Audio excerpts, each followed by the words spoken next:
Good evening, night readers, humor me. If a contract wrote new terms in blood the moment someone died, would you call a priest, a lawyer, or both? Pull your chair in.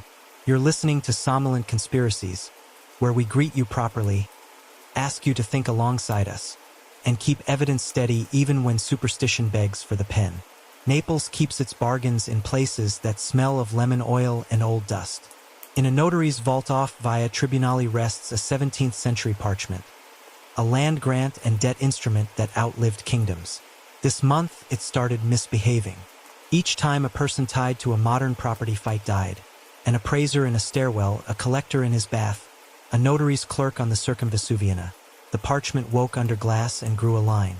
The new words were written in a dark, dried red that soaked the fibers like ink and read as if the dead had agreed to a posthumous favor.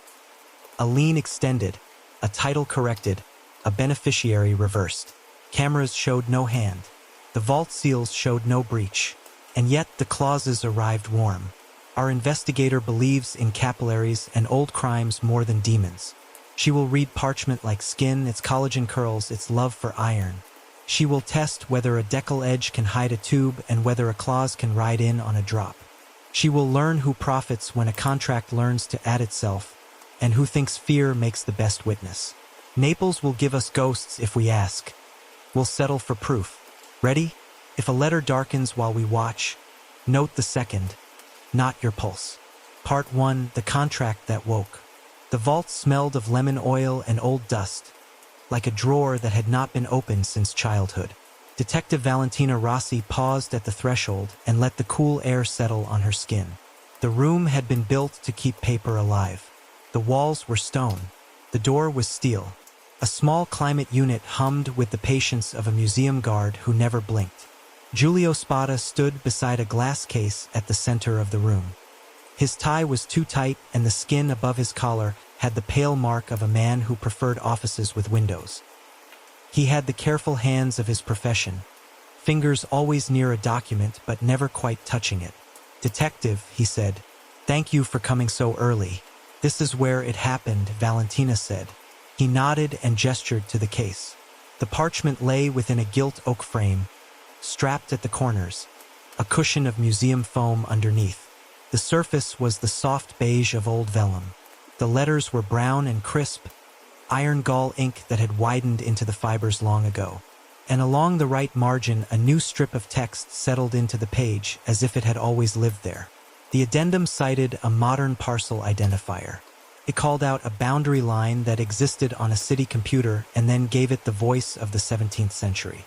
The strokes were dark, a dried red that had sunk into the parchment like a bruise. Valentina leaned closer. The new letters had swelled a little more than the old ones, as if they had arrived with moisture. "We found it like this at dawn," Spada said. "The seals were intact. The log shows only my entry yesterday afternoon and my clerk last week. The vault camera ran the entire night. The camera was a small black dome in the corner." Valentina turned to the table under the wall. A screen sat there, open to the previous night's archive. The image angle was fixed on the case, and the clock burned in the corner steady seconds. "Show me," she said. Spada scrubbed to 2:16. The frame was empty except for documents, locks, the little breathing machine, and the case. At 2:17, the letters in the right margin began to darken. They did not write themselves as a hand would. No nib pressed or lifted. No wrist crossed the surface. The strokes deepened the way a stain grows through a cloth. 90 seconds later, the new clause stood complete. Nothing else in the frame had moved. "It is not possible," Spada whispered, as if the room might scold him for the word. Valentina watched the clip again in silence, then a third time, counting to herself. The camera resolution was good enough to catch dust drifting in a light beam, but not so high that she could see fiber splits. The audio track hummed in a thin band of white, steady, clean. "What is this parchment exactly?" she said. "A land grant and debt instrument. Kingdom of Naples. Year 1672. It passed through minor families and ecclesiastical caretakers. I hold it now under a conservation agreement. It has never behaved as you see." Her gaze moved to the edges of the frame. Gilt fillet, neat and old. A slight shadow along the right margin where the wood sat close to the vellum. Nothing scandalous. Your access seals, she said. Spada produced a ledger and a pouch with 3 soft wax tokens stamped with his office crest. The impressions matched those on the door. The timestamp system showed 1 entry yesterday. Valentina checked the vault door's magnetic contacts and the hinge screws with a small flashlight. Dust in the corners looked undisturbed. She pulled on gloves and nodded. Open the case. Spada did so with a key that clicked louder than it should in the hush. They lifted the glass. The parchment lay still. Valentina bent over it and turned her flashlight to an angle that raked the surface. Shadows rose and fell across the letters, showing valleys where strokes had sunk long ago. On the new claws, the shine was more matte, slight but present, as if the liquid had dried within hours. She photographed the fibers at several magnifications using the lab camera the archive kept in a padded bag. The raking light made the surface red like a landscape. She saw tiny curls in the vellum near the right edge, and in one spot a faint matting that was not quite flat. She photographed that, too. What did your clerk die of? She asked without looking up. They say a collapse on the platform at Porta Nolana. The report mentioned a heart condition. Her name was Marta Leone. She had keys to the outer office, not to this vault. Valentina moved her light to the frame itself. The gilt was old but recently polished. Along the inner fillet, the gold leaf met a narrow strip of wood that rode close to the vellum's right edge. She eased the frame up by a hair and saw the margin clearly. No knife marks, no obvious channel. She set it back. You said the camera saw no hand, she said. Only the darkening.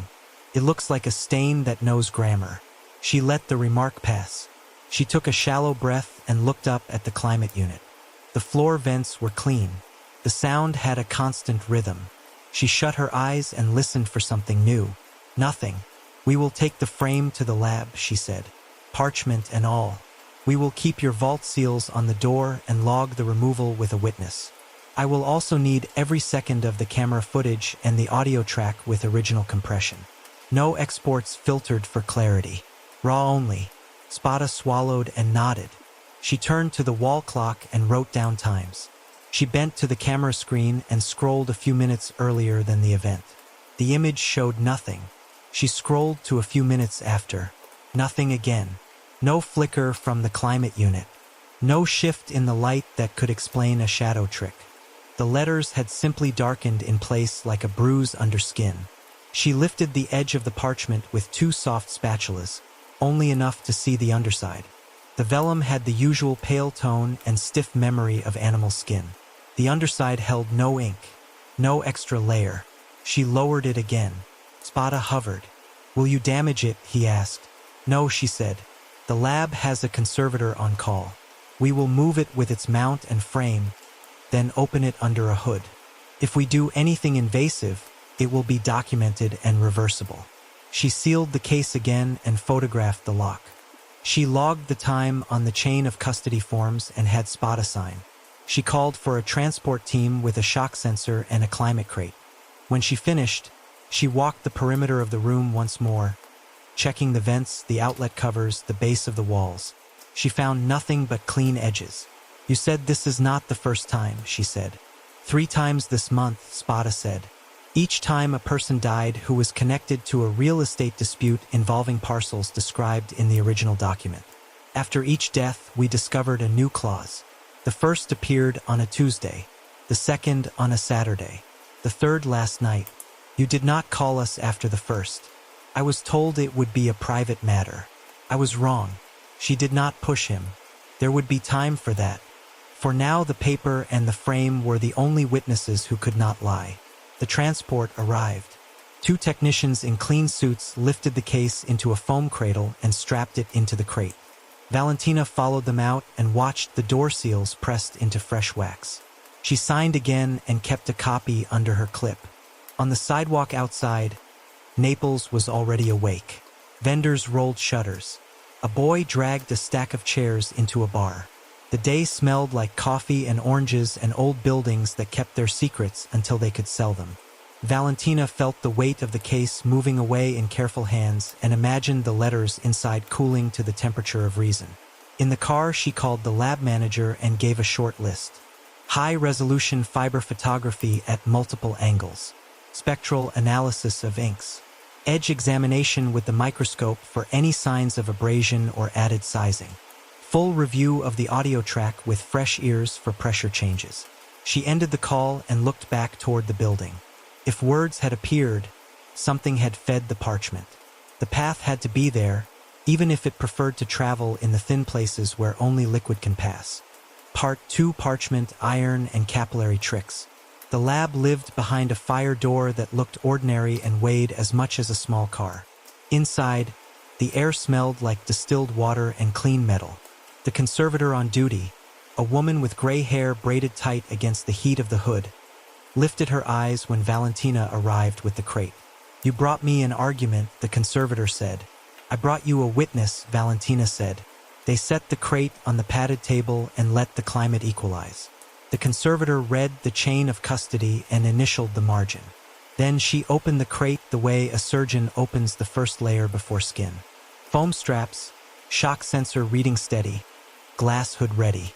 She eased the frame onto a nest of supports and locked the hood. "Let us look without touching," she said.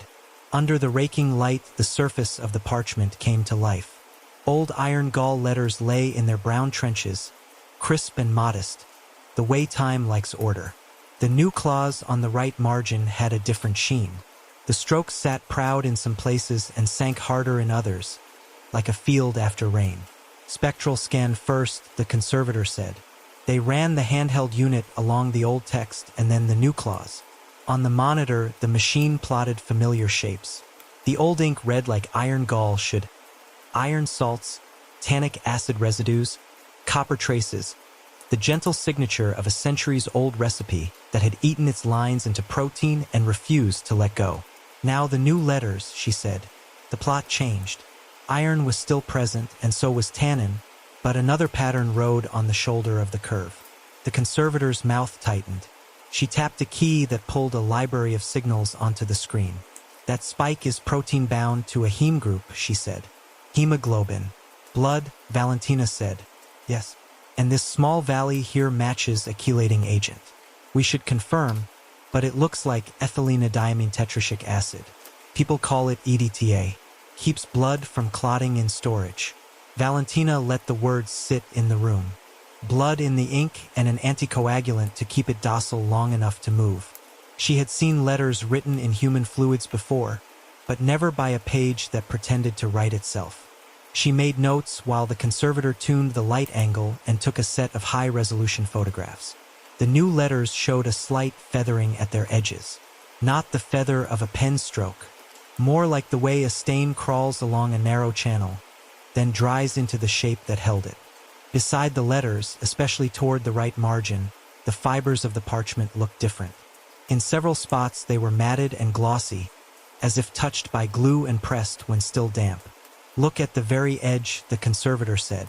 She shifted the frame by a fraction within the hood so the right margin faced the microscope. Under magnification, the decal edge showed its torn history. Parchment is animal skin. It keeps memory in the way the collagen holds together even when polished and bleached. Along this edge, the fibers had been trimmed so clean the edge lied about its age. In two small windows, no larger than a fingernail each, the fibers were matted as if a thin adhesive had once hugged them and then let go.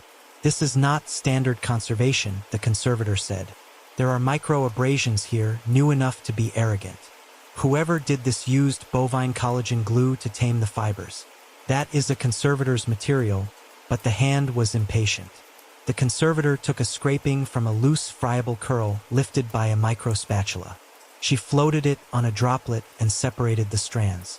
The test turned the droplet the color of a weak tea. She added a reagent. The color firmed. Collagen glue. Not a surprise after all, not after the sheen and the flatness. "Why would someone glue the edge?" Valentina asked. The conservator did not answer. Instead, she wheeled a tray from the back room, set a rectangle of modern vellum on the bench, and cut it into strips with a calm that came from long practice. "If you size a margin with tannin, the fibers darken and tighten," she said.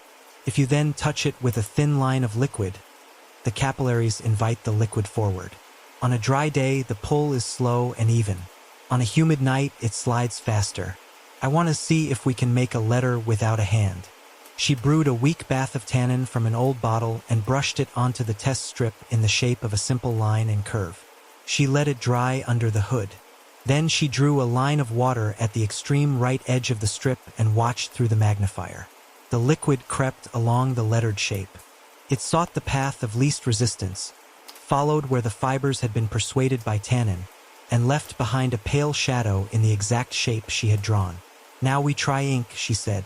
She mixed a solution that the lab used to mimic iron gall without the cruelty of time. She thinned it until it carried like a whisper. She touched it to the same right edge. The liquid climbed the pre-sized shape, paused, and then filled it. No hand, no nib, just a pressure difference and obedient fibers. Valentina felt the hair on her arms change as if a breeze had moved under the hood. The conservator rinsed the brush and looked at her. "If someone could deliver a controlled feed to the edge of the real parchment," she said, "and if the edge had been prepared with invisible guides drawn in tannin, the liquid could wick in and draw letters for them. It would rise along the path and leave a stroke that looks like it comes from within the page. If the liquid is blood mixed with iron and tannin," Valentina said, "it would look like old ink at a glance. It would, especially once it dried and the iron fixed to the collagen. The EDTA would be there to keep the blood from clotting in the reservoir and in the tubes." "Tubes," Valentina said. The word sounded right in the room. "Deliver a controlled feed. Where from?" The frame's right edge sat close to the margin. The gilded fillet had complained earlier about attention. A narrow device could hide under its lip. Before they opened the mount, Valentina asked to hear the vault audio. The lab tech cued the track from the night before and slid headphones toward her. She listened to the vault's thin breath. At 2:16, the sound remained a steady hush. At 2:17, 3 seconds before the letters began to darken on the video, a faint hiss opened like a distant valve. It lasted less than a second. Then the room returned to its small hum. She took off the headphones. "Pressure," she said. "Pump waking." The conservator nodded. The sound could come from a peristaltic micropump, the kind that moves liquid in a fixed volume without letting air in. The flow would be gentle but steady. If the pump lived in the frame, a soft tube could carry the liquid to a comb of capillaries right under the fillet, touching the margin. The feed would begin with a hiss and last long enough to fill the letter shapes that had been prepared with tannin. "Show me the fillet again," Valentina said. The conservator adjusted the hood's clamps. She lifted the backing board's corner by the smallest legal measure while the camera recorded every breath. The inner gilt strip ran tight to the parchment, so tight that light barely slid between them. At 3 points, equally spaced, the gold had a faint ridge, like a healed scratch. Under magnification, each ridge showed a hairline seam, almost lost in the leaf. Along the underside of the fillet, where only a mirror could see, tiny dots sat in a line. They were the ends of something, not decoration. They were the teeth of a comb so small it looked like a rumor. She eased the board back down and locked the clamps. "We have to open this properly," she said. "Do it," Valentina said. "Document everything. If we find a device, we remove it alive." The conservator called for a mount maker and a second conservator to witness. They spoke in quiet sentences, the kind that build trust in courtrooms later. While they prepared the tools, Valentina returned to the test strips. The ink letters that had written themselves along the tannin paths were drying into the fibers. They were not as beautiful as a human hand, but they were legible and they would fool anyone who wanted to be fooled. She imagined a reservoir inside the frame with 30 or 40 milliliters of liquid, enough for a clause. She imagined a module hidden with a cheap prepaid card, waiting for a text. A reed sensor could wake the pump for 90 seconds. A person with motive could make a contract appear to write new terms each time someone died.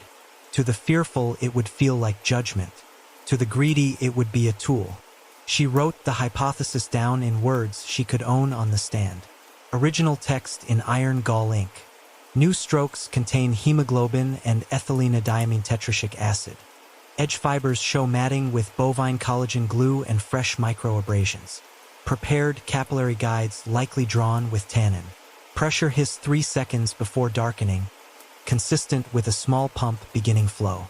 Hidden micro-tubing manifold probable beneath right fillet of frame, designed to deliver blood mixture along letter guides at the parchment edge. The mount maker arrived and the team assembled at the hood. The conservator glanced at Valentina. "If this thing is in the spine," she said, "we will see its bones." "Open it," Valentina said. "Bring me its spine." Part 3, the frame spine. They opened the frame as if it were a chest with a bad heart. The conservator loosened the old brass pins along the backer and named each one on camera. The mount maker steadied the oak rails with padded fingers. Valentina stood at the corner of the hood, hands behind her, so she would not reach in when the urge came. The backing board lifted with a sigh. Below it sat a second layer of clean paper and, beneath that, a panel of thin wood that looked like part of the original mount. The conservator peeled back the paper with steam so gentle it barely wrinkled. The panel came free with 4 hidden screws that had been driven from the side long after the gilding was done. Every move was recorded. Every screw went into a tray with a number and a position. The inner cavity of the frame was not empty. A strip of modern plastic ran the length of the right side, buried where a casual eye would never see it. The strip was the color of old ivory to blend with the wood. Along its edge sat a line of translucent tubes, fine as veins. They disappeared beneath the inner gilt fillet where the parchment margin rested. "There it is," the conservator said. "Our delivery." Valentina leaned closer. She could see the tubes as they curved into the fillet. The ends were beveled to kiss the edge of the vellum without piercing it. A cable thin as a hair led away from the strip and into the hollow of the rail. "Follow the cable," she said. They lifted a small section of the rail and found a narrow compartment run by a slide. Inside lay a device the size of a box of matches. It was held in place by a bracket that had been cut to fit the spine perfectly. The device had 3 parts. A small motor sat in a cradle. A row of soft rollers gripped a loop of flexible tubing, and a circuit board with a chip and an antenna stub was taped along the side. "A peristaltic pump," the conservator said.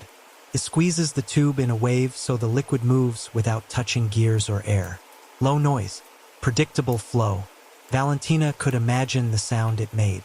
The faint hiss that had lived on the audio track. The motor turned. The rollers moved. The tube compressed and released. The fluid marched forward toward the comb under the fillet. "What is that board?" Valentina asked. The lab tech pointed to a secondary module tucked above the motor. A small, square chip sat on it with a bit of cut plastic for a window. In the window, a card gleamed dull gold behind a white plastic face printed with a number. "That is a GSM module," the tech said. "A tiny cellular radio. And that is a prepaid subscriber identity module. Someone can send a text message to wake the pump." The conservator traced a sensor near the start of the loop. It was a reed switch, the kind that closes when a small magnet passes. On the other side of the switch, a magnet sat on a little wheel. When the motor spun, the wheel turned and brought the magnet past the switch in a rhythm the board could count. The pump would know how far it had fed the line. The device would then stop after a fixed dose. "That is how you get 90 seconds without standing here with a finger on a button," the conservator said. They moved their eyes to a small reservoir held against the rail with a wooden cover stained to match the frame. The cover came away with 1 screw. The reservoir was a soft plastic bag, like a flattened flask, and it held a dark liquid that shifted with a slow reluctance. A tube ran from the bag to the pump. A second tube ran from the pump to the comb. "Do not open the bag yet," Valentina said. "Photograph and weigh it. Then we will sample with a sterile needle." They worked methodically. The bag weighed close to the weight of a coffee cup. The mount maker read the scale aloud. The camera caught the number. The conservator slid a needle into the port and drew a few milliliters into a vial. She sealed the vial, labeled it, and passed it to the lab tech for storage. The liquid in the bag was thick enough to hold a shape for a breath. It was not old ink. It was not paint. It had the depth of something that had carried oxygen once. "You have your reservoir," the conservator said quietly. Valentina looked at the tubes again. They were made from a medical-grade silicone. The small comb under the fillet carried a row of outlets the width of hair, each one aimed at the margin. The fillet had been shaped with care so that the gold leaf hid the machinery and yet allowed the mouths to sit in the right place. Whoever had made it knew both the craft of frames and the appetite of capillaries. Whoever built this had access to a workshop, she said, but also to the language of conservation. They knew that a gilded strip could hide a comb. They knew how to cut a rebate into old wood and seal it so it would not chatter. And they knew not to touch the image of the archive seal. The lab tech lifted the antenna stub with tweezers. The module is a common brand, he said. We can read its number and ask for tower records. The prepaid card might be registered to a fake name, but the towers do not lie. They tell you where the phone was when it spoke. Valentina felt the case settle into shape in her head. She had a delivery system, a trigger, and a reservoir. Now she needed the names who had put them to work. She knew the notary had the keys to the vault. She knew the clerk had died in a way that someone would call unlucky. She knew there were disputes over old parcels that could turn into money the way water turns a wheel. The conservator cut the power to the module and removed the card into a shielded pouch. She bagged the pump and the module and the tubes as if they were small, delicate animals that might wake and run. The fillet stayed in place for now. The parchment had not been pierced. The comb could be documented in situ and photographed from the angle where only the right mirror could see. Now the ink, Valentina said, or what you and I are both calling ink even though it is not. The lab tech set up a series of tests. He diluted a sample and ran it on the spectral unit. The plot rose and fell where iron should. It also showed the hemoglobin signature from earlier. And again that small valley that meant a chelating agent lived in the mix, binding metals so the liquid would stay stomach calm in transit. Ethylene-diamine tetracic acid, the text said. EDTA for short. It is common in blood vials so that blood does not clot while you carry it. They ran a test for DNA markers. It would take time to isolate a profile out of a blended sample, but the quick screen said what Valentina had expected. Human origin. More than one contributor. She wrote everything in a hand that later would not embarrass her. Frame backer removed under hood with witnesses. Hidden compartment along right rail. Peristaltic pump present. Silicone microtubes leading to comb under gilt fillet contacting right margin of parchment. GSM module with prepaid subscriber identity card. Read sensor for dose timing. Soft pouch reservoir containing dark fluid. Spectral analysis shows iron, hemoglobin, and ethylene-diamine tetracic acid. Preliminary DNA indicates human mix. Hypothesis from Part 2 confirmed. The conservator looked at her. We can remove the comb and preserve the fillet, but I recommend we leave the parchment mounted for today. The fewer transitions, the better. Agreed, Valentina said. We have enough to start looking outward. She stepped out of the hood and called the digital crimes unit. Give me a record request for this module number and this card number. I want every tower hit for the last month, especially around the hours the camera shows the claws darkening. She gave them the times and the dates. She asked for a quick look at texts inbound to the card. The unit said they would start and reminded her that privacy laws would rise like walls if the card had been used for anything else. She told them to walk the stairs slowly and not to fall. She hung up and looked back at the frame. The device appeared to be the work of a small hand, not a factory. The bracket had a tiny file mark where someone had corrected a slip. The wires were heat-shrunk but cut with a blade that loved old metal. The screws were new, but the heads had been aged. The person who built this wanted the frame to look completely original even when a professional opened it, at least for the first tired glance. Where do you buy a pump like this? She asked aloud. The lab tech shrugged. Online, if you know the part number. In a makerspace, if you know a friend with a drawer of bits. A peristaltic pump in that size is common for small chemistry rigs. The serial number stamped on the motor looks unusual. Could lead to a vendor order. Photograph the serial, Valentina said. Then make me a set of prints for the walk over to the district office. They did. The serial shone in the light like a small promise. Valentina wrote it into the notes with care. Before they closed the hood for the day, the conservator returned to the comb under the fillet. She took photographs with a mirror so the mouths of the capillaries showed clearly. She tapped the edge with a fingernail and listened to the way the gold leaf sang. The sound was even. The fillet would survive removal when the court allowed it. Valentina took another listen to the vault audio. The hiss was there again, a breath before the letters appeared. She imagined the bag compressing, the roller turning, the liquid whispering through the tubes, then the margin drinking. She imagined a person across town watching a live stream of the vault, waiting for the words to darken so they could smile and call it a sign. They closed the hood. They recapped the vials. They locked the devices in a cabinet with a number that would be easy to remember months later. The crate sat empty on the table, its foam mold gaping like a mouth that had lost a tooth. On her way out, Valentina stopped in the hall to call the station. She asked for the desk to run the notary's entry logs again and compare them to cell tower hits near the archive. She asked for the names linked to the parcels in dispute. She asked for a list of makerspaces in Naples and a contact at the one most likely to supply pumps and microtubes to people who like to perform miracles for clients with money. Before she left the building, she paused and wrote one more line to herself, the kind she would need when doubt tried to make big gestures feel small. The parchment did not write. The frame fed it. She looked back at the hood. The gold coil of the fillet caught a line of light and gave it back the way a thin coin does when you find it in a gutter. The device waited cold and empty. The bag in the cabinet kept its quiet weight. Someone out there owned a phone that could wake this machine. Someone knew the timing of a death before the public did or had planned the death to match a schedule. The device had told her everything it could. The next answer would come from a tower, and the hands that thought a clause means more when it looks like blood. Find the number, she said. Then find the person who sends the text. Part 4, The Dead and Their Disputes. Naples keeps its grudges threaded through streets with names older than any court. Valentina walked those threads from the archive to Porta Nolana, where the railway lines dive and rise and the market opens like a throat at dawn.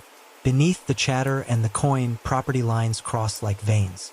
A redevelopment plan had promised new apartments, a polished arcade, and tasteful signs that would teach tourists which fish were famous before they were grilled.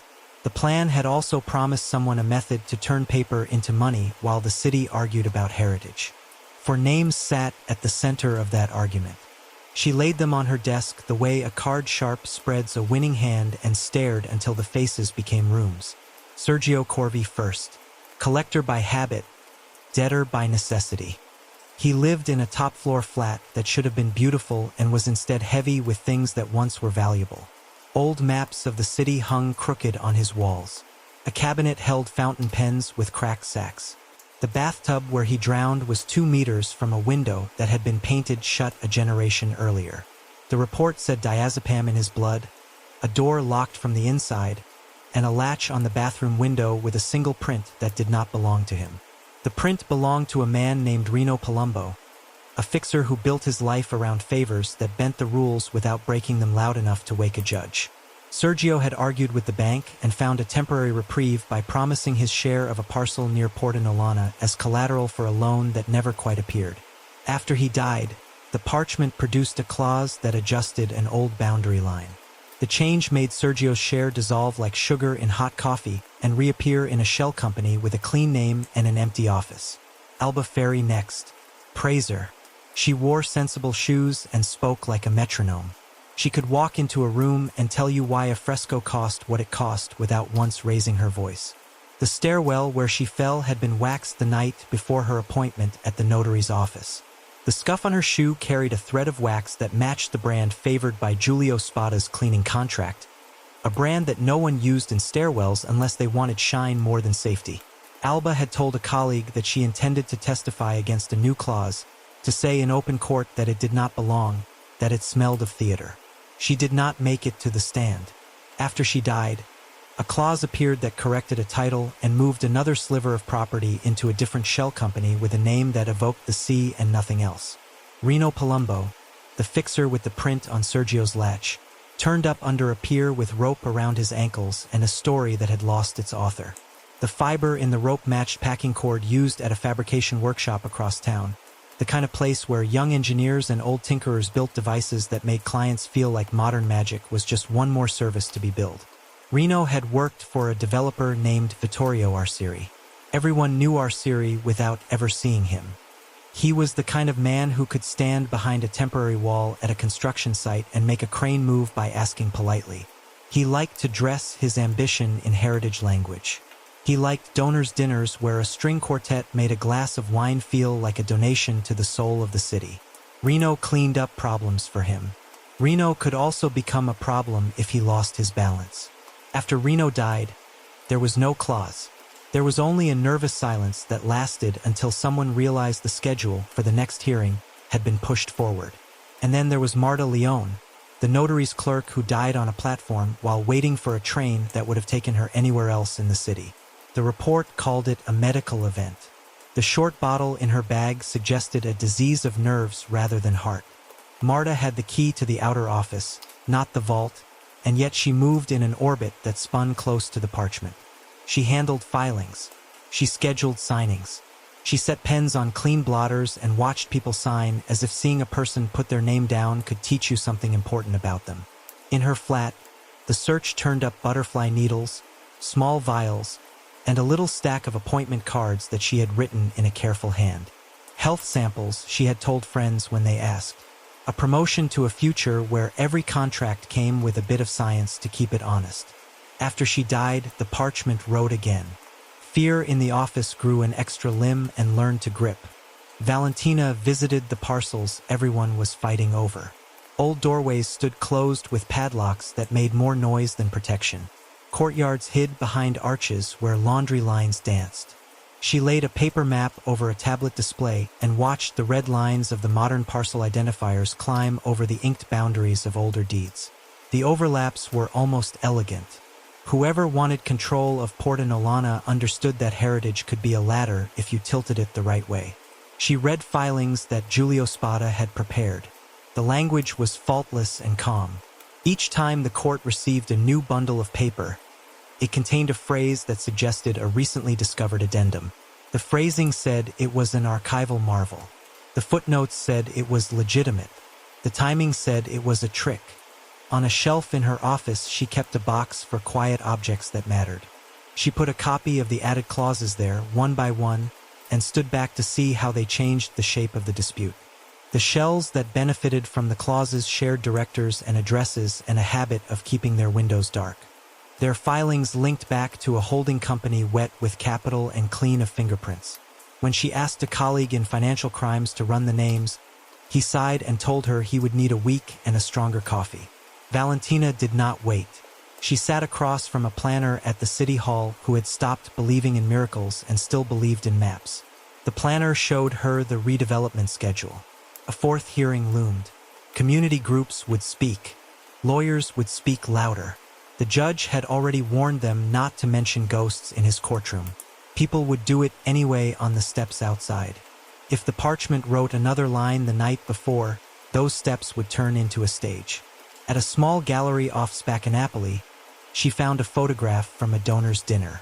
Vittorio Arcieri smiled in a way that made the room look briefly like a television commercial. Guests leaned over a long table set with cards and pens and a display of parchment sheets made for the occasion. Heritage, the card read. Keep your name in Naples. Several wrists in the picture wore tiny fingerprick plasters the color of skin. The photographer had thought it charming. Back at the station, the digital crimes unit rolled a board into her office with a printout of Tower hits on the subscriber identity card they had pulled from the frame. The card had spoken to the network 3 times on nights when the parchment darkened. Each time, the nearest towers drew a triangle around 2 neighborhoods and 1 address that mattered. The triangle closed around a rented apartment used by Arcieri's assistant when she needed a place away from the main office to make a phone call without being overheard by colleagues who loved to repeat gossip in cafes. Valentina stood at the window with the board behind her and the city in front of her. She could feel the scheme breathing. It had rhythm, a death, a clause, a shift of property along a legal channel made to look like the handwriting of history. The device in the frame gave the act its stagecraft. The fear in the community gave it an audience. The filings in the morning gave it the money. She had not yet proved who had pushed Sergio's head underwater. She had not yet proved who had slicked Alba's stairs until they whispered treachery. She had not yet found the hands that tied rope around Reno's ankles when he stopped being useful and started being dangerous. But she had a line from the reservoir to the shells. She had the name of a developer who liked the word heritage the way a child likes a cape. She had a notary who had already admitted more with his silence than with his words. And she had a dead clerk whose desk held the needles and vials necessary to populate a reservoir that could turn a contract into a performance. She took the photograph from the donor's dinner off the wall and put it on her desk. She wrote a note beneath it in a thin hand. Heritage archive equals blood bank. Polite pretext equals consent without knowledge. Marketing becomes method. Then she slid the note under glass so she would not forget it when sleep made names blur. The hearing approached the way bad weather does. People looked up from their tasks and felt something metallic in the air. Vendors asked each other if the contract would write again. A man on a scooter told her that his aunt's flat fell in one of the parcels, and that if the city took it he would sell coffee on the moon. She told him to keep his beans on Earth and gave him a date for the next community meeting. At her desk, she drew a timeline that ran straight across a long page. Deaths marked in red. Clauses marked in brown. Phone activity marked in black. The lines leaned toward each other until a pattern formed that would look boring to anyone who did not care about timing. To her, it looked like a hand tapping the same table, waiting for the same note. She turned to the board with the tower triangles and put a pin where the apartment stood. She asked a team to sit on that address quietly and take notes on who came and went and what they carried. She directed another team to walk the makerspaces where a peristaltic pump with a peculiar serial number might have been sold with a nod and a discount. Then she wrote a single sentence at the bottom of her page. Look at the phones. Look at the frame. Look at who profits at the hour a name goes cold. Part 5, Blood That Knows a Name. The sample from the frame went to the biology lab with the same hush that follows a body down a corridor. Valentina stood at the window while the centrifuge sang its small mechanical hymn. Naples rolled past the glass like a film reel that had learned to speak. The tech called her back when the spin was done. We will not get full profiles quickly, he said. But the mixture is not shy. Human. More than one contributor. 2 male, 1 female. That much I can give you now. He showed her the peaks.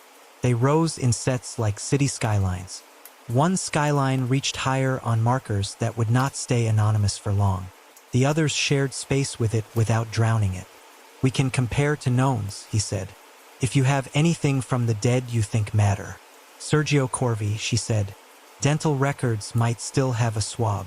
If not, a hairbrush, a razor, a toothbrush. Whatever survived the clean-out.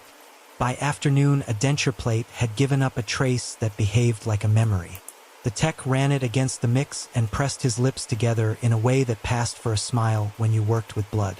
1 male contributor aligns with Sergio, he said. Not a full profile match yet, but the shared alleles make the odds of coincidence thin enough to walk through. Valentina wrote it down. The reservoir in the frame did not hold a story about ink.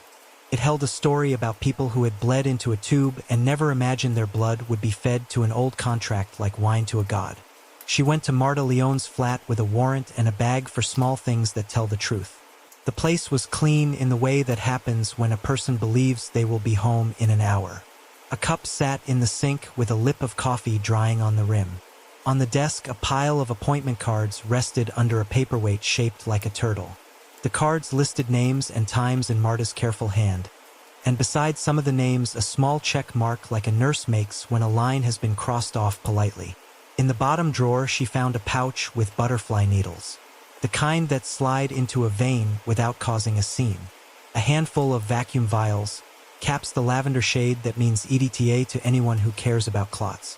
Alcohol swabs, adhesive plasters the size of a fingernail. None of it illegal, all of it ordinary in a clinic. Strange in a clerk's desk unless the clerk had been asked to collect small favors people did not know how to refuse. A notebook lay under the pouch. The first page said heritage capture in a soft pencil line. Below it, ideas about a modern register to honor donors to the archive. Words like tradition and memory stood beside words like trace and sample and keep safe. The spin of marketing had dripped into the margin. The notebook did not accuse Marta by itself. It made her a doorway. Next to the notebook was a postcard from a gallery that had hosted a donor's dinner 2 months earlier. The photograph on the front showed a long table and candles in glass cylinders and a row of parchment sheets cut for the occasion. People leaned in to sign their names on ceremonial lines. A man at the head of the table smiled like a person who had made a firework behave. Vittorio Arcieri. On several wrists the picture caught the pale flash of tiny plasters, the kind that cover a prick on the side of a finger. The flash repeated down the table as if it were part of the dress code. Valentina took the card to the public relations office listed on the back and asked a woman with keen eyes whose job title seemed to have the word narrative in it to explain. It was a heritage DNA archive, the woman said. A harmless little idea. Campaign. Guests leave a trace with their signature. We tell a story about Naples living in blood and paper and generosity. People like that sort of thing. It makes them feel real. Did you tell them what you would do with their blood? Valentina asked. The woman put both hands on the desk as if she could push the question away. It was symbolic. Tiny prick. We explained that the archive would keep a catalog of lineage for historical interest. The words were softer than that, but that is the truth of it. Not medical, not commercial. A gesture. They signed forms. There are always forms. Do you have the forms? Valentina asked. We can find copies, the woman said. Her voice had moved 1 inch toward something like fear. When the city calls, our filing system becomes a miracle of efficiency. Give me the names you care about. Valentina set the card down again and drew a circle around the plaster flashes with a pen. She did not enjoy the small satisfaction that comes from seeing a proof align with a suspicion. The campaign had built a polite blood bank by leaning on words like heritage and archive and waves of nostalgia for a Naples that never existed and for a Naples that does, depending on who tells the story. Back at the lab, the tech held up another result. The chelating agent that had shown its valley on the spectral plot took its bow again. EDTA. The reservoir held stored blood drawn in advance, not scraped from a crime scene in a hurry. Whoever fed the frame had time and a system. Valentina moved through the day collecting confirmations the way a fisherman collects weights. Marta had kept a schedule of signings when mercy would mean a handshake, a drink, and a finger prick disguised as novelty. She had also kept a doctor's sample kit in a drawer and a lie about the purpose in her mouth. When she died, the story had been a medical event. The lab would correct that soon enough. The little bottle in her bag had not kept her heart steady. It had pushed it off the road. She took the elevator to the station's basement where the digital crimes unit lived in low light. They had wallpapered a portion of their room with cell tower triangles. The subscriber identity card from the frame had liked a certain corridor of air in the city on the nights that mattered. One end of the corridor was a rented apartment used by Arcieri's assistant. The other end slumped near a makerspace whose website showed a photograph of a dozen young people smiling beside a wall of equipment a museum would have envied 20 years before. We are still waiting on orders from that space, the analyst said. The serial number you brought with the pump looks like a one-off run. There is a payment to a shell called Marichiaro Consult. We are trying to peel that name. Peel it, Valentina said. I want to see who thought a frame could be a syringe. She stood a moment longer at the board, feeling the heat of a pattern close to setting. People had called this business a haunting. It was not. It was a supply chain. Blood drawn from donors by charm and office habit. Blood stored like any commodity that needs a preservative. Blood pumped by a device engineered to be polite and invisible. Then a phone in a quiet apartment sent a text message that woke a pump inside a frame around a 17th century parchment. The letters grew in the shape of guides someone had painted in tannin along an edge. Courts received filings the next morning that spoke in voices no one wanted to argue with because the fear was more comfortable than the truth. Her phone buzzed. The medical examiner had a preliminary on Marta. Beta blocker concentration high enough to slow the body until it forgot the rhythm of air. The phrasing was careful. The meaning was not. She went home late and sat at her table with the donor's dinner card between her hands. She tried not to imagine which of the smiling guests had gone home with a tender finger and a story to tell at breakfast about how they had helped keep history alive. She tried not to imagine the assistant collecting the vials with a soft voice and a checklist. She tried not to see the archive as complicit simply because it liked the way a word like heritage fit in a sentence. She failed on all three. The city slept as if it were rehearsing its role as a witness who will never take the stand. Valentina wrote the next step in a line that would not allow poetry. Confirm device vendor. Identify builder. Map payments from the developer to the hands that built the spine. Match the subscribers. Follow the text. In the morning she would start with the workshop that sold pumps the size of a thumb and tubes the width of a hair, the place where someone had taught a fillet to whisper. The device had a maker. The blood had a collector. The schedule had an owner. If she could name the person who believed that afterwards should be written with a motor, she could teach a court to say the same name out loud. Part 6. The Engineer of Afterwards. The makerspace sat in a former laundry with windows so tall the afternoon light entered like a guest who knew the rules. People moved between benches with the bright calm of those who believe a problem becomes smaller when you take it apart. A wall of drawers held resistors, springs, strange screws that only one tool could love.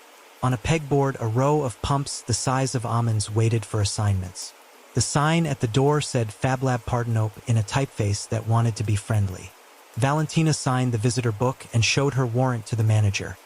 A man with careful hair and a habit of glancing at the clock as if the law ran on a different time zone. He led her to an office that had been a supply closet. Fan ticked.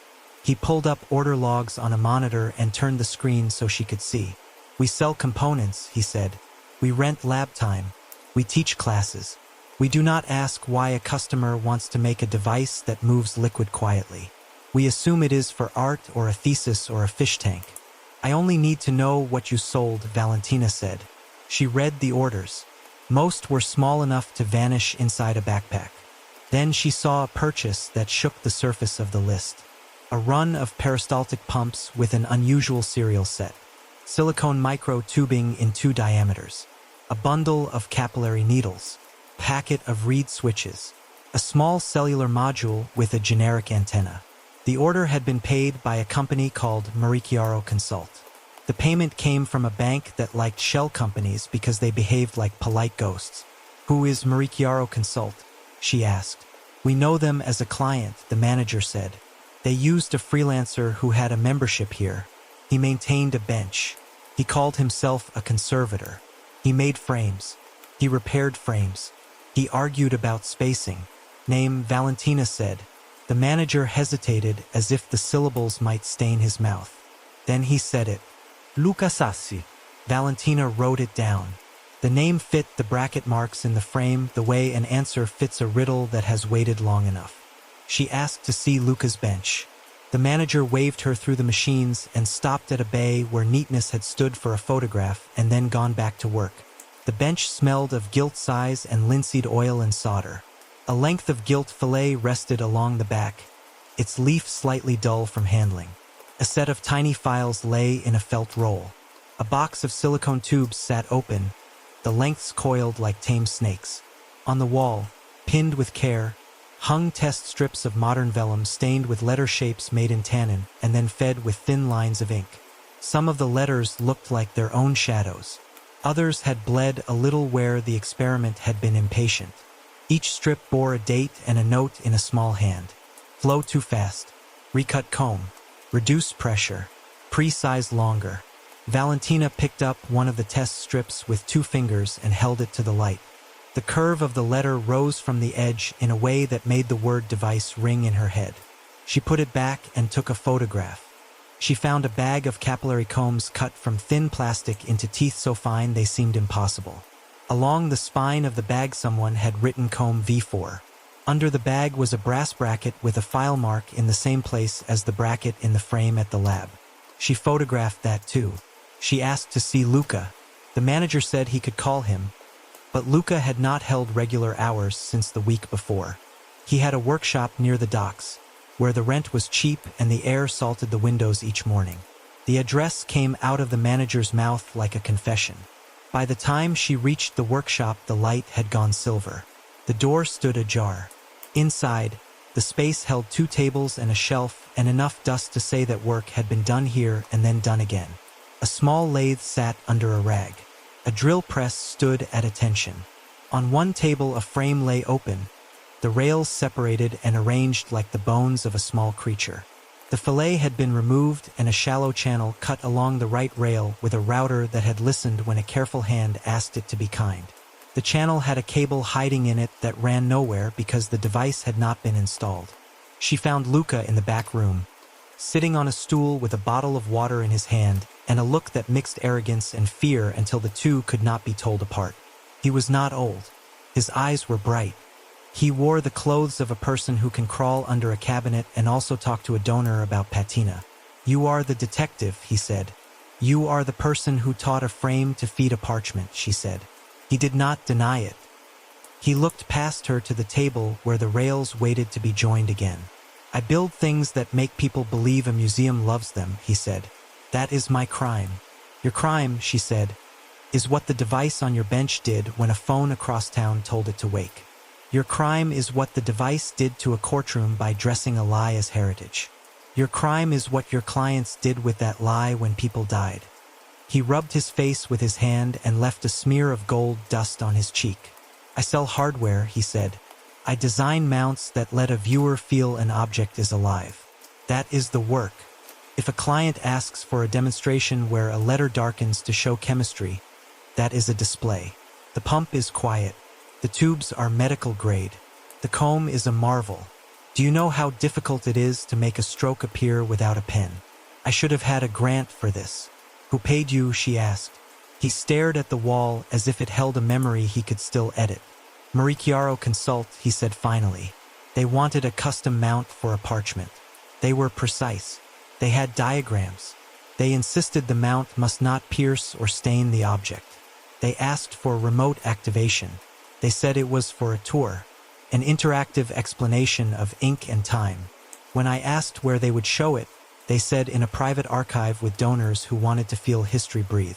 "How many frames did you build?" she asked. "One primary, one backup, spare parts, 2 reservoirs, a handful of combs. You have one of them, I assume. You would not be here otherwise." She told him about the prepaid subscriber identity card and the pump and the reed sensor and the reservoir with its quiet weight. She did not tell him what the lab had found in the fluid. He would know without hearing it. He looked at the floor. When he lifted his face again, the arrogance had thinned. "I did not kill anyone," he said. "I told them it could make letters darken if the edge had been prepared. I did not prepare the edge. I built the machine. A device is not a motive. A device is a choice," she said. "Who gave you the order details? Who approved your invoices? Who texted you late at night to say the flow must be slower because the letters bled at the margins?" He flinched because of course there had been such texts. She held out a hand. He opened a drawer and passed her a phone with the screen cracked in one corner. She scrolled. Messages from a number saved as Marie Chiaro. "Adjust dose 90 seconds. Use longer tubing. Test today at 15:50. Meeting with G.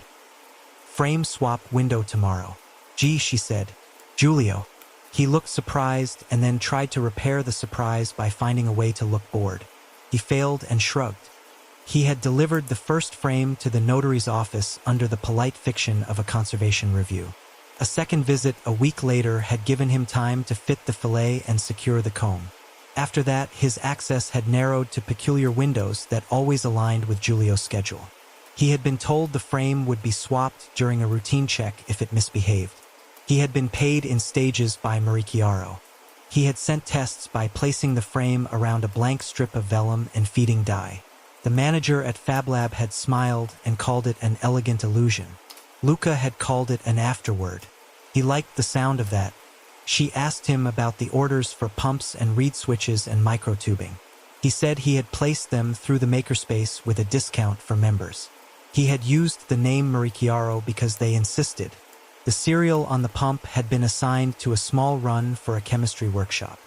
He had convinced the supplier to sell him a handful by saying it was for a museum demonstration. The supplier had liked the word museum the way developers like the word heritage. "Your phone," she said. "Where were you on the nights the parchment wrote? At home or here? Look at my coordinates. If the towers say I was in the vault, the towers are lying. The digital crimes unit would confirm the pattern soon enough." She did not trust his claim. but she suspected it would hold in the narrow sense that keeps a person from the worst charge and not from the charge that counts. She asked for his invoices. He gave her a file. The payments traced a clean line from Chiaro to his account, with memos like frame refurbish and display mount design and consultation. She held up the photograph from the donor's dinner. He recognized Arsiri the way one recognizes the anchorman of a news program. He said he had never met the developer. He had met a woman who said she was an assistant. She had a voice that knew how to end a sentence with a promise. She had asked if a pump could be made to start with a text. He had said of course and shown her a mock system. She had smiled like a teacher whose student has finally done the obvious. "Do you have her number?" Valentina asked. He scrolled. He did. She had been the one to confirm the test times. She had sent a message after the first public success that said it looked beautiful. She had never written her name. The lab had already traced the subscriber identity card in the frame to a small pool of devices that only ever spoke to it. One of those devices now had a number that matched the assistant's phone. The towers around the rented apartment had liked her voice on the nights when letters darkened. The pattern drew itself with a hand steady enough for a courtroom. Valentina asked Luca to stand and follow her to the car. He did. At the door he paused and turned to the bench as if he wanted to say goodbye to a machine. He lifted a small brass brush and placed it down again. "I build mounts that honor objects," he said. "I thought this would be an illusion that taught people how letters live. I did not imagine blood." "You imagined a reservoir," she said. "You imagined a pump. You imagined a comb that could kiss a margin and leave no bite marks. You imagined a way to make a contract write itself. You did not ask what liquid would flow through your tubes. That is not a defense. It is a description of the crime you chose to ignore." At the station, she placed him in an interview room and let the silence take the first hour.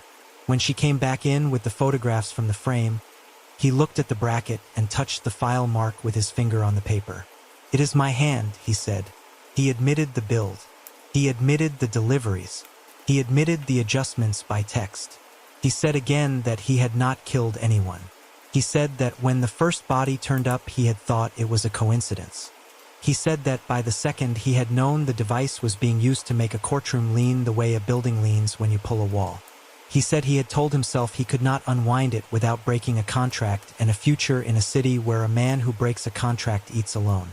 She asked him about Chiaro. He said it was a door for Arsiri's money. He said the assistant had hinted at donations to archives and museums if this demonstration went well. He said Giulio had been a willing guide. He said he had built afterwards for men who treated clauses like coin. She left him with a statement to sign and walked to her office. On the board, the names gathered into a shape that did not need poetry. Hardware from Luca, access from Giulio, money from Arsiri. The assistant held the schedule and the phone. The deaths had their own logic. Only one thing remained. The plan that decided who should leave the room permanently and who should simply be frightened enough to keep quiet. The evening light turned the city the color of pale wine. Outside, a man tuned a guitar until the notes found each other. In the hall, a printer complained that it had been asked to print too much truth in one day. Valentina wrote the next lead in a line so plain it could not be misunderstood. Map the deaths. Rebuild each one without romance. Find the hands. Press the weakest link until he breaks and tells you how the machine was wound. Part 7, The Deaths Themselves. Sergio Corvi's flat held the afternoon heat like a lung that refused to exhale. Valentina stood in the bathroom doorway and watched the tub remember a man who had run out of air. The tile was glossy, the kind that pretends to be clean forever.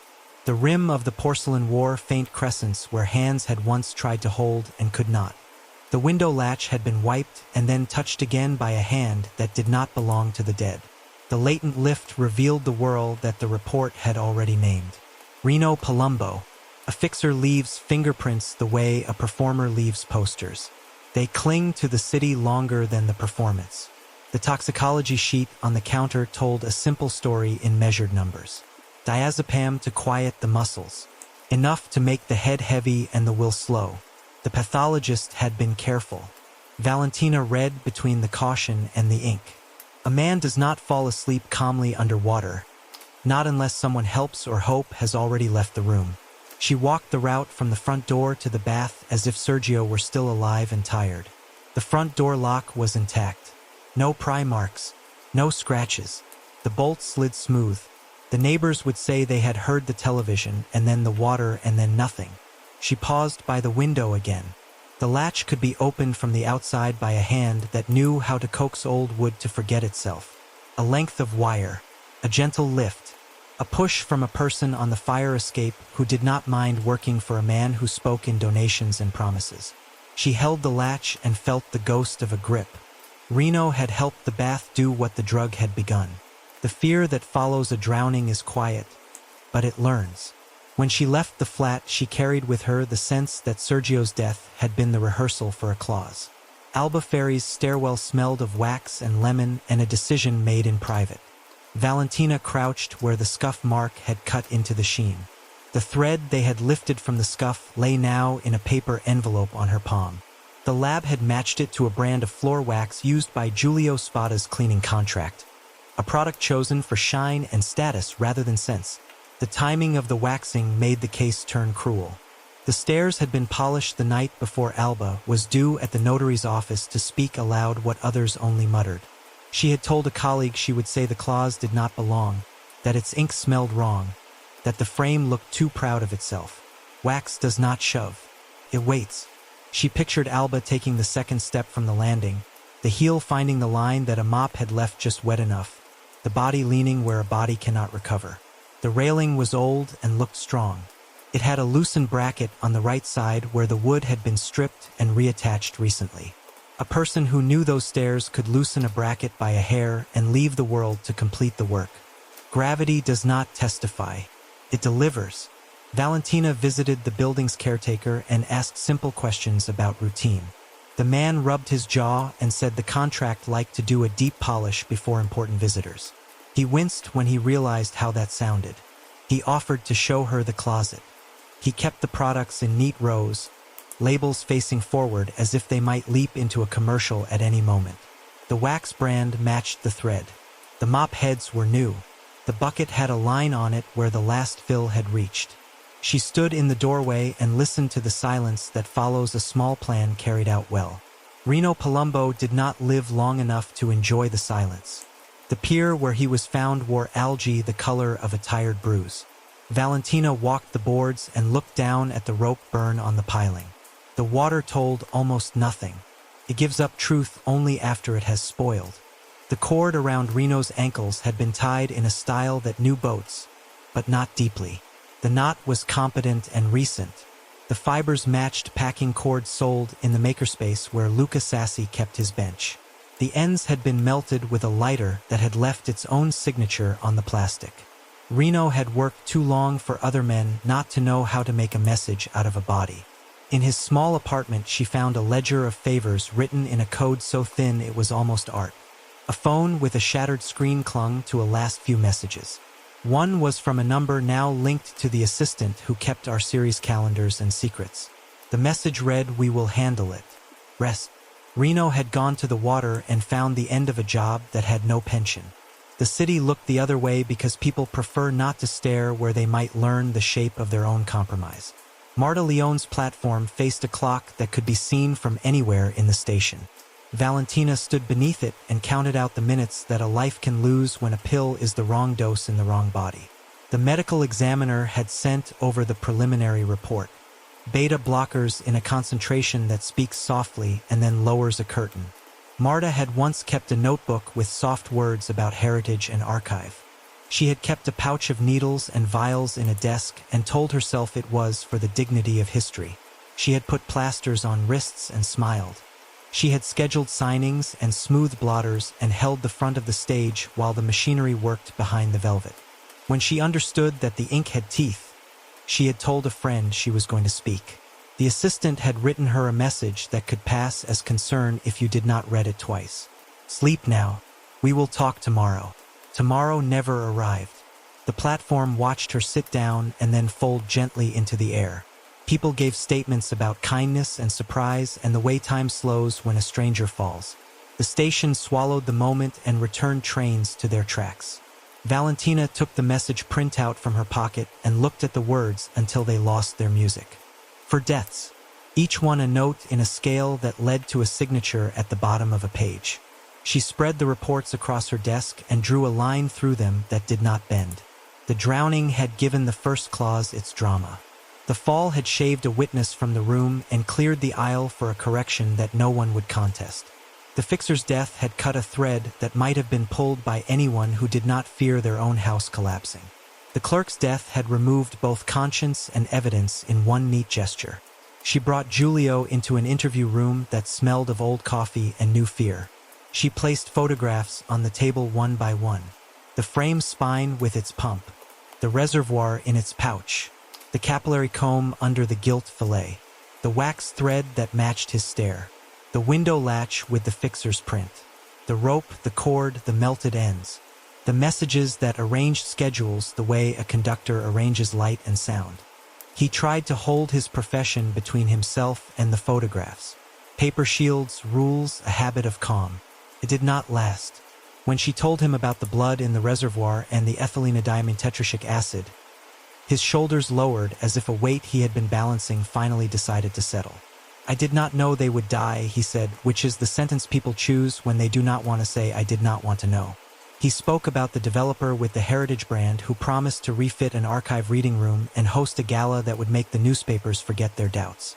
He spoke about pressure and about a tax issue that could be made into a scandal if a man with a smile decided to point. He spoke about the routine checks when a frame could be swapped for an identical twin with a secret inside. He spoke about the messages that told him when the demonstration would take place, as if history could be booked for a specific hour the way one books a restaurant table. He did not speak about guilt. He stared at the photographs as if they were language he had once known and had now forgotten.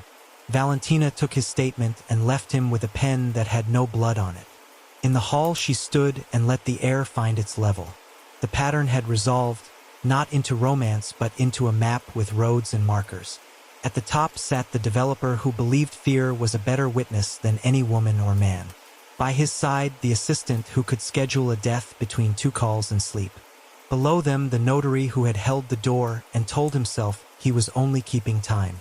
Beside him, the engineer who had built a spine for an old frame and watched it move letters without a hand. Around them, people who touched the edges and made them sharper. The morgue was quiet when she returned to sign for a piece of evidence. The technician handed her the vial from the reservoir for a second chain of custody. It was labeled with the case number and the word mix. She thought of how many names a single liquid can hold. She thought of how easily a clause can be written when a city wants to be entertained by its own myths. On her desk, she wrote a sentence that made no room for poetry. The ring eats itself. Press the weakest link. Giulio would give her the schedule and the number. The device would give her the trigger.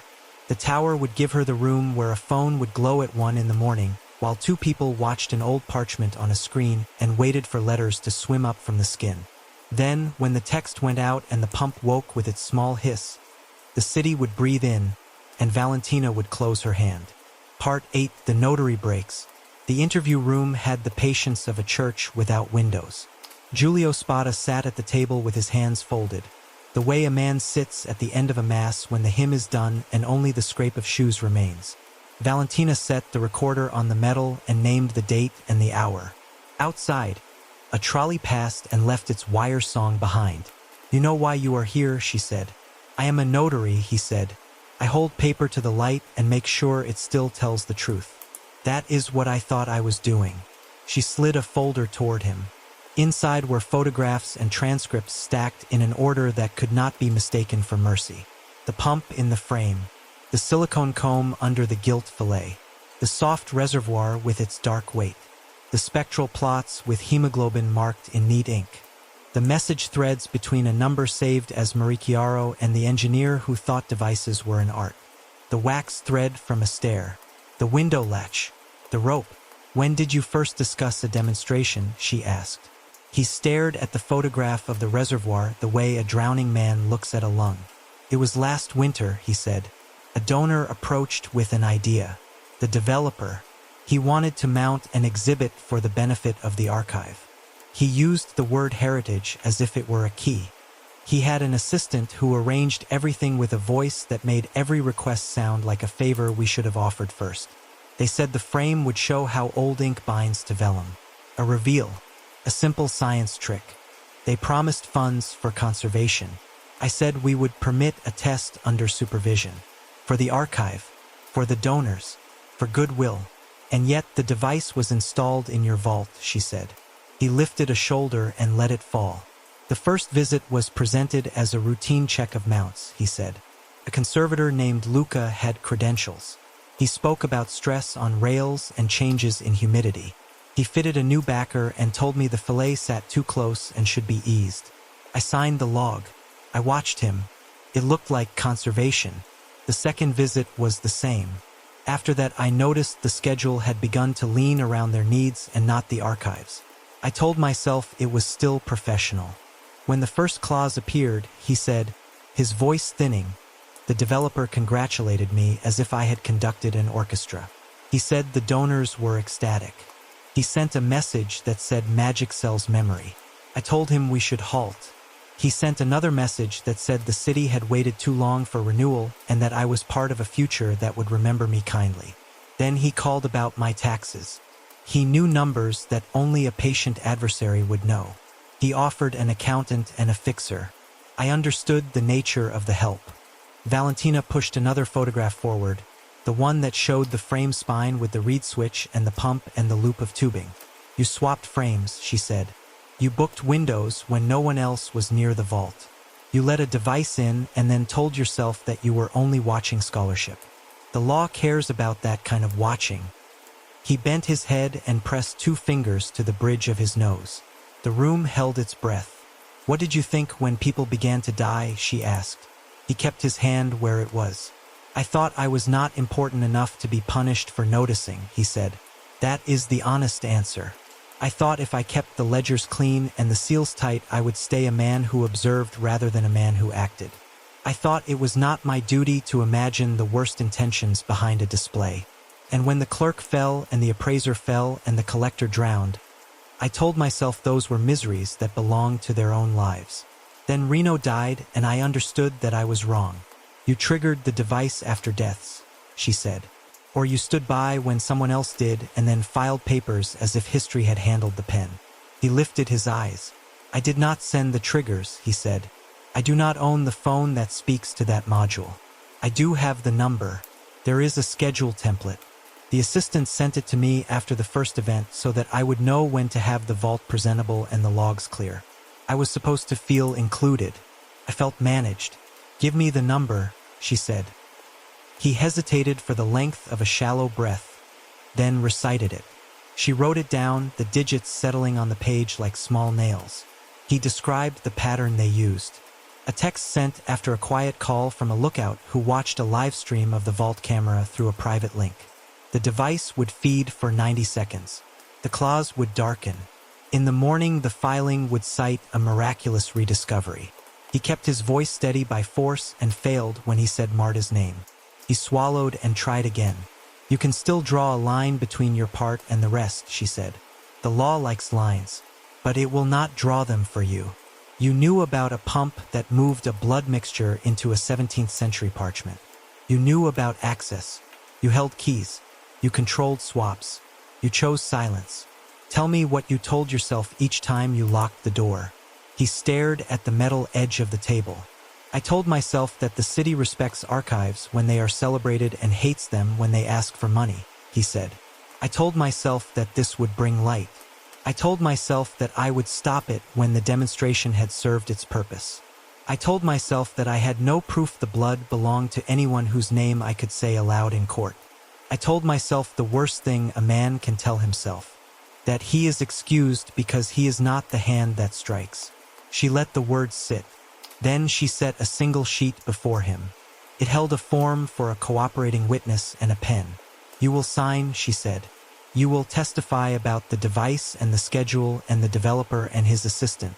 You will bring us your message history and your logs and the list of times you allowed that frame to be touched.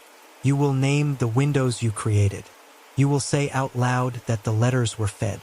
In return, the state will consider leniency for your charges, not innocence. Leniency. Do not mistake one for the other. He signed. The pen scraped. He looked older when he set it down. There is one more thing, he said. They planned another clause. They wanted to time it with a hearing. The assistant sent me a template for a trigger time. It is in 2 nights. If you intend to catch them, you should be waiting with your eyes open. We will do better than wait, Valentina said. She stood and gathered the pages. In the hallway she called the lab and asked if the device could be rewired without losing its authenticity for court. The conservator said yes if they worked with care. The plan would be simple. The next trigger would write nothing the human eye could read. Instead, the flow would carry a microscopic watermark, a pattern so small it would hide inside the stroke like a grain of sand in a pearl. The pump would also whisper to a separate sensor that would alert the unit waiting on the street. The text that woke the frame would wake the police. When she returned to the room, Giulio stared at his hands as if they might still be good for something. She told him the outline. He nodded once. His voice was flat. You will make the contract lie to them, he said. We will make it tell the truth to us, she said. She left him to a guard and walked down the corridor. The station's evening had begun. Phones rang with the clean insistence of small alarms. The city outside the windows turned its gold down and let the blue climb. She carried the number the way a locksmith carries a pattern. In 2 nights, a phone would send a text into a room with a sleeping machine. In 2 nights, the machine would wake and breathe a hiss. In 2 nights, a suite would hold 2 people watching a screen, believing in stagecraft, believing in fear, believing they could time a clause with a death or time a death with a clause. Bait the mastermind, she wrote on her pad. Make the parchment silent. Make the pump sing to us. Part 9, the clause that does not arrive. They took the frame back to the lab at dusk and set it beneath the hood as if it were a patient too proud to admit fever. The conservator worked with the patience of someone who knows that the next wrong motion would write its own confession into the object.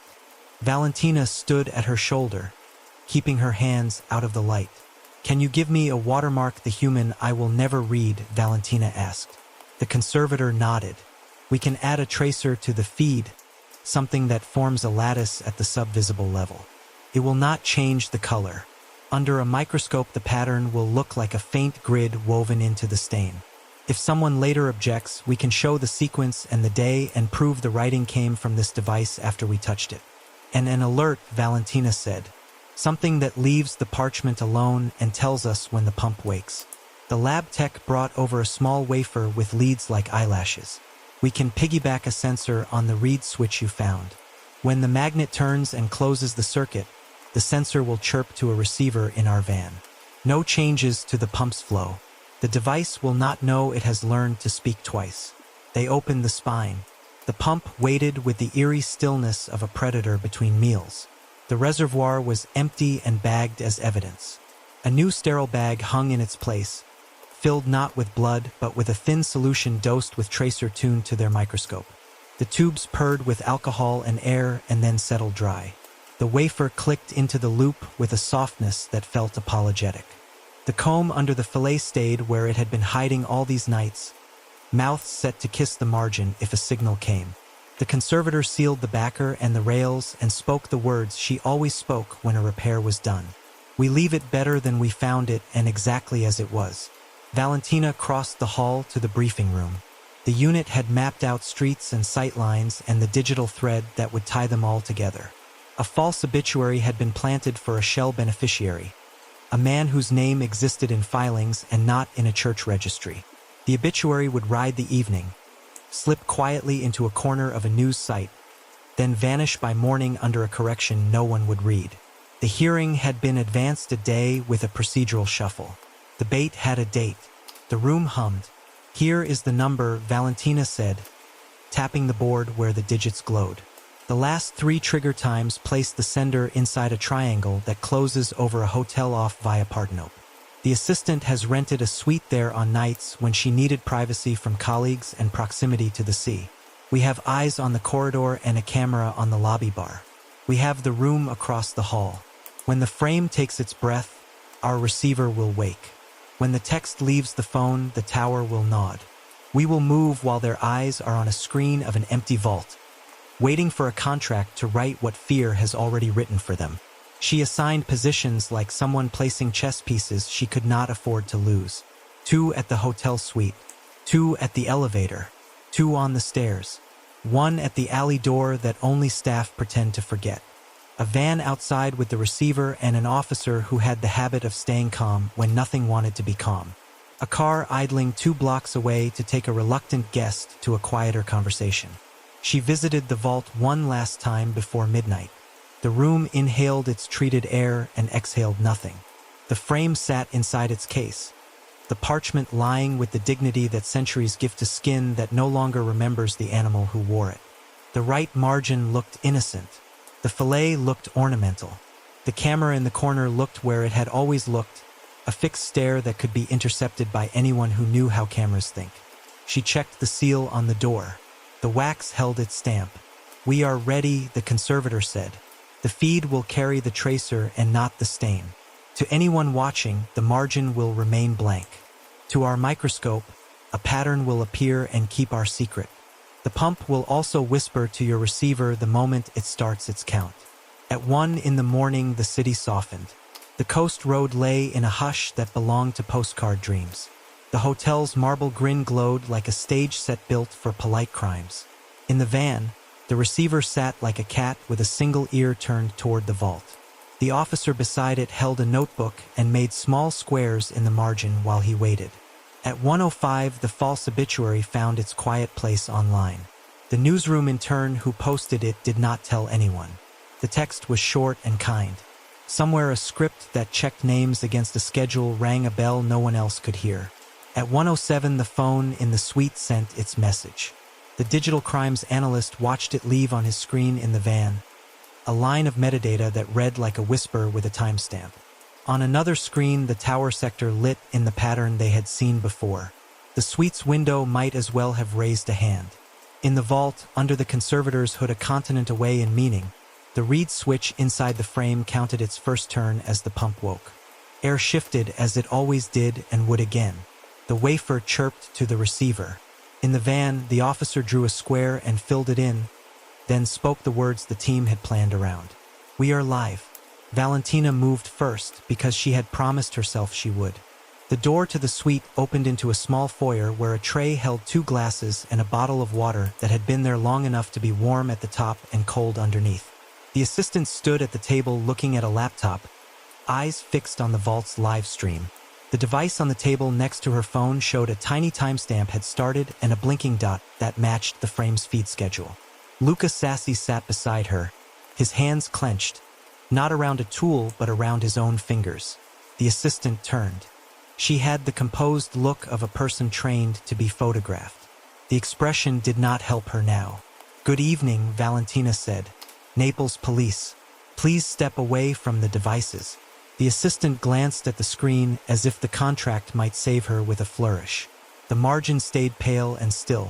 A faint hope left her face in a clean line. "You timed your magic for a bad night," Valentina said. "The pump took your call. The parchment did not." 2 officers took the phones. Another reached for the laptop and froze the frame where the vault case sat open to an audience that would never see what they had come for.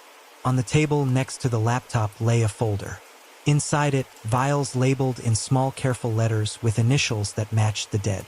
A schedule sheet with blocks filled in for nights and names. A page of payouts written in a hand that prided itself on symmetry.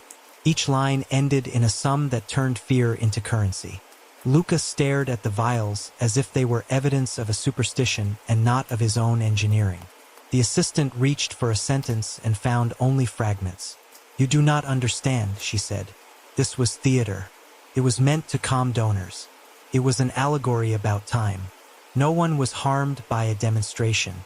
The courts permitted new addenda when evidence appeared.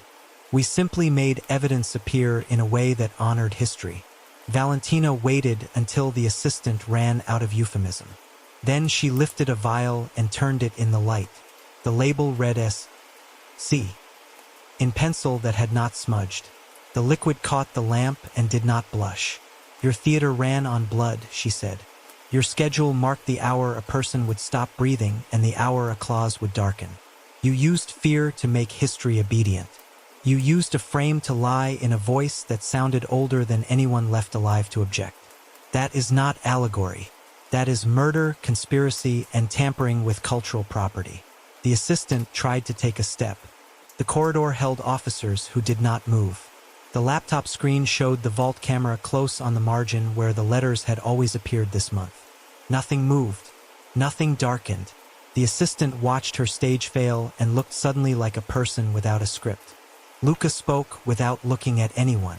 He sounded as if he were reciting a formula he no longer believed. I built the mount, he said. I did not draw blood. I did not choose names. You chose to keep building after the first body, Valentina said. You adjusted feed rates by text. You scheduled swaps with a notary who needed a friend. You took money from a shell company that wore a nice shirt and did not have a face. You can sit on the word display in your mind. It will not hold you up in court. She signaled to the team. Cuffs closed with a sound that never grows easier. The room shrank to its new shape. From the window, the sea offered its constant argument that the city belonged to it and not to men with phones. The assistant glanced at the bottle of water on the tray as if thirst mattered. Luca looked at the laptop screen one last time and then away, as if he could spare himself the sight of a blank edge that had learned how to deny him. On the street, the press had already gathered because press finds police by instinct. Valentina kept them behind the tape with a line about a fraud case and an ongoing investigation. She owed them nothing more tonight. The suite door closed. The elevator doors opened like a trick, then shut again. The ride down felt long and clean. At the station, the receiver operator handed her the log with the time the pump had woken and the little chirp that had crossed the air. The lab sent over a photograph from the microscope. The tracer had laid down its lattice on the margin like frost no one could see without wanting to. The frame had taken the signal, obeyed, and told the truth to the one audience that mattered. Valentina placed the phones and the vials and the schedule on a table in evidence and looked at them in the light a moment longer than was necessary. The assistant's device had a message thread that ran to numbers registered to shell companies and to one that bore a name everyone in Naples knew from articles about the future. The developer's tone in the text shifted as the months went by, from charm to direction to command. Make it beautiful, one read after the first clause. The next said collateral is ready after the next addendum. Then, as the appraiser's hearing approached, do not let her speak. Then, after the fixer died, keep the room quiet. Then, before Marta, a final benediction that did not pretend to be anything but what it was. Sleep now. The hour turned. The city stretched. The vault held its breath and learned nothing. The suite upstairs at the hotel had been cleared. Its view of the sea returned to couples who would not know what had happened there. In the lab, the conservator left the frame under a cloth, as if tucking a child into bed and promising no monsters would cross the room tonight. Valentina wrote the last lines of her report for the night. The trigger was captured. The room was identified. The assistant and the engineer were taken without incident. The devices and documents seized included vials with labels corresponding to victims and a schedule matching filings. The frame received a signal at 1:07. The margin did not darken. A microscopic watermark confirms the flow. She looked up at the ceiling. Somewhere a bell counted the hour. The sound traveled through pipes and stone and watched over a city that chooses what to remember and what to sell. She closed her notebook and left the room. The case had crossed a line. There was no need for ghosts now. There were only people and their inventions and the way they try to make ink do what fear will not. Part 10: Why Blood Makes Better Ink. Morning came with a thin sun and a stack of documents that smelled of toner and old ambition. Valentina spread them across her desk and watched the scheme resolve the way an image appears in a tray of developer. The pictures were not of faces. They were of flows. Money moved as surely as liquid through a tube, drawn by the pump of a signature that did not belong. The file on Vittorio Arcieri sat on top. Photographs from launches and ribbon cuttings. Articles about his vision for a district with restored arches and tasteful lighting that made the past look curated. Donors clapped. The city smiled for the camera. The articles quoted him on heritage as if the word were a tool you could hold in your hand. In small type, at the bottom of one page, a line about a holding company he controlled. Another about a shell he did not control but that always seemed to arrive where he stood. Financial Crimes handed her a flowchart that looked harmless until you understood what each box meant. A parcel shifted through a clause that had appeared in blood. The shell that received it pledged the property for a short-term loan at a rate that assumed risk. The money skimmed at the moment of collateralization, fast enough that it looked like a blur. Portion paid contractors. A portion paid the campaign that would sell the heritage story back to the city. A portion disappeared into a place with no windows. The debts moved on like weather. The law would take months to unwind what fear had done in minutes. Fear, it turned out, was efficient. On her screen, a message thread from the assistant to the developer told the same story in fewer words. The tone shifted over time. After the first clause, it looked beautiful. After the second, press is asking for a comment, suggest miracle language.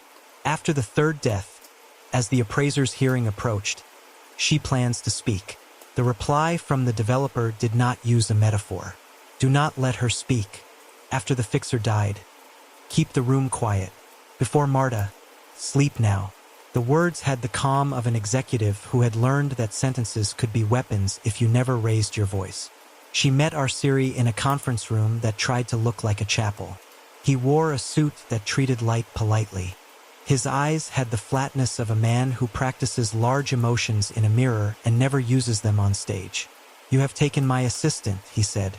You have frightened a craftsman who built a clever device. You have misunderstood a philanthropy that could have put Naples on every cultural map that matters. You made a contract right with blood, Valentina said. You used a frame to move property and a schedule to move time. People died where your prophet needed them to be quiet. That is not philanthropy. That is a market built on fear. He spread his hands as if a piano waited. Contracts are performances, he said. History is a stage. People want to feel it move. I gave them an experience. The court allowed every addendum filed. The notary certified them. The judge scolded people when they mentioned ghosts. I am a businessman. Prime fil nats. Your anger is a taste you will tire of. She slid a photograph across the table. The reservoir from the frame in the lab lay under glass. The dark liquid held still. You filled needs with this, she said. Tell me where you found the language for that. He looked at the photograph the way men look at a painting they plan to buy and never hang. He said nothing. So she showed him the schedule sheet taken from the hotel suite table, the lines and sums, the initials matched to nights and rooms. She showed him a picture from the donor's dinner where wrists wore plasters like jewels. She showed him a page where a transfer of funds flowed through shells to end at a bank that always knew how to keep its windows shut. He was still when she was done. Then he tried a smile. You will not make this stick, he said. Devices are not motives. Assistants are not extensions of their employers in the eyes of a law that protects enterprise. A notary is an independent officer. An engineer is an artist of small things. And the city wants what I promised. If I fall, the parade stops. The papers will ask what you cost Naples. The room was very quiet. She thought about the pump again, the soft hiss before a clause. Fear made better ink not because it lasted but because it kept hands off the page. Witnesses step back when they believe the page writes itself. Judges ban talk of ghosts and leave a door open for machines. Investors love anything that looks inevitable. She wrote the sentence in her head and then said it aloud so that he would understand that her calm was not an imitation of his.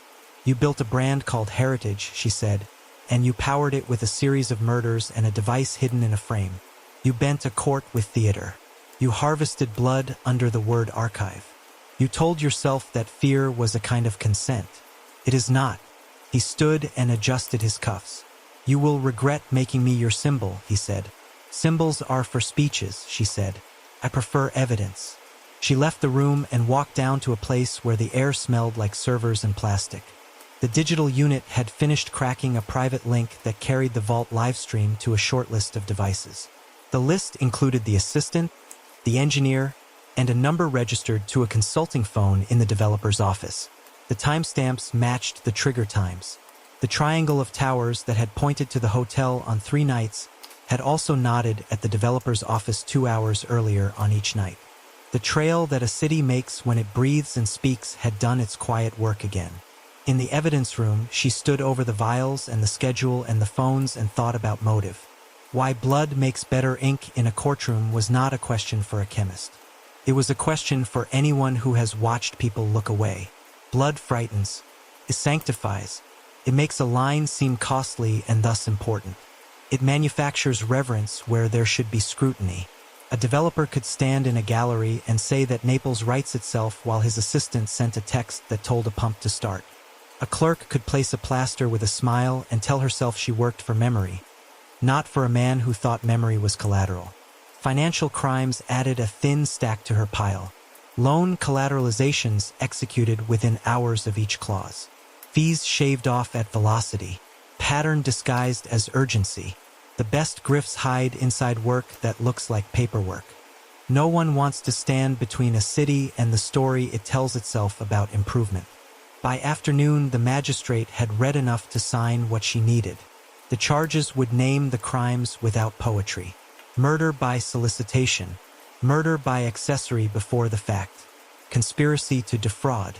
Tampering with cultural property. Witness intimidation. A list long enough to make a reader exhale. She carried the papers down the corridor and did not hurry. Naples moved through the windows like a patient who had finally chosen a diagnosis. People crossed streets. A man argued with a fruit seller about oranges and then laughed because the price was a ritual. Bells marked the hour. The vault at the archive sat with its door sealed and no one watching it on a private link. Why blood makes better ink, she wrote as a line for herself in the corner of her pad, is because men like Arciri trust fear more than law. Law is slow. Fear is immediate. Law needs witnesses. Fear makes them quiet. The antidote for fear is simple. Open the device. Show the pump. Photograph the comb. Name the chelating agent. Read the payments aloud. Play the messages in a room where the microphones are honest. Then look at the faces of the people who thought a city would prefer a miracle to a method. She set the pad down and lifted the warrants. The light shifted on the paper. It looked, for a moment, like writing on vellum. Then the moment passed. She smiled once, a small thing no one saw, and walked to the door.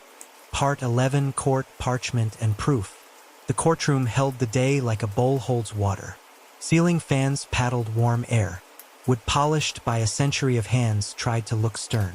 People filled the benches with the patience of those who want their city to explain itself in public. Valentina took a seat at the table and set her notebook on the clean line where the light fell. The judge arrived with a face that said sleep had been brief and clarity was his only superstition. He listened to the clerk. He watched the room take shape. Then he spoke in a tone that could have trimmed hedges. No ghosts, he said. No miracles. If counsel intends to prove that a contract wrote by itself, do it with mechanics, chemistry, and witnesses who own their verbs. The phrase occult testimony will get you a cooling-off recess in the corridor. The words settled. The jury shifted slightly, as if a bench had leveled under them. The prosecutor nodded. The defense wrote something that looked like a shrug pressed into paper.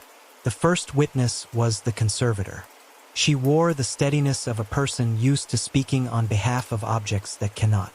She described the parchment as if naming the bones of a friend. Iron gall ink across the original text. Protein fibers of animal skin. A frame of oak with gilt fillet along the inner edge. No drama, only facts. Show the jury, the prosecutor said. The monitor woke. Photographs appeared in a careful order. The backer lifted. The hidden compartment in the rail. The peristaltic pump, small as a heart that had learned to be discreet. The loop of soft tubing. The reed switch. The comb tucked under the gilt strip. Mouths as fine as hair, set to kiss the parchment margin. The reservoir pouch. The conservator spoke about the hiss on the vault audio. She spoke about the tracer they had added for the sting and the lattice that formed in strokes I could see without a lens. She spoke of tannin guides inked along the decal to teach liquid to shape itself. She spoke like a teacher who refuses to make a spectacle of truth because truth is enough. Defense stood and tried to make the comb sound like invention, the pump like a harmless exhibit. The conservator's answers cut clean.